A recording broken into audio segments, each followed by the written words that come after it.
یاسین او طه کفاتا پوبانچی سوک وشاسی بدلم دو خشاق وایستا فآر پا یا حبیب اللہ تخیل بل کرده کوا چه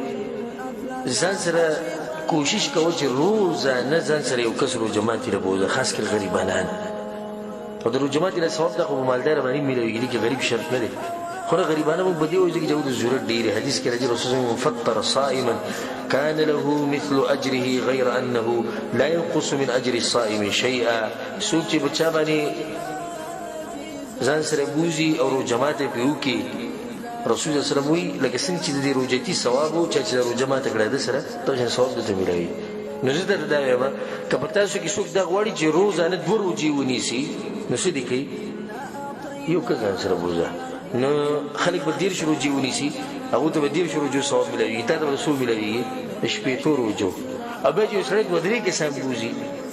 او به چې سړی طاقت او خیمه ولګي پکیلی کی زیر مقرر کی الله اکبر یا اعلان کی چې زمونږ په دې جماعت کې ورو جماعت نه چا طرف نه دا زمونږ طرف نه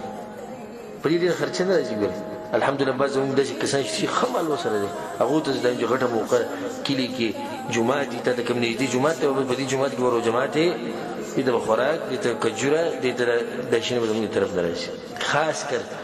خوښه کې کوم غریبانان دي والله لازم دې خلک شتي دې خلک مثلا الشخصي دا واقعا را پیښه شوې ده چې موږ ته یو ماشومې ټلیفون وکړو چې لرې نه لږ پېژنم زموږ کور کې هغه دا خبره وکړه بیا هغه ماته خبره کوله یو پلاني ماشومې ټلیفون کړو ما وی چې دې کال زموږ سره څه نشته لکه تاسو څه کولی شئ او د روجې سامان موږ له واخلئ نو یا موږ له پیسې راولېږئ چې موږ ځان له څه واخلو نو زما د زړه خفه به دې شو چې په دې دومره خلکو کې د دې ماشومې په کور کې د دې غریبانو په کور کې جرې خوراک نشته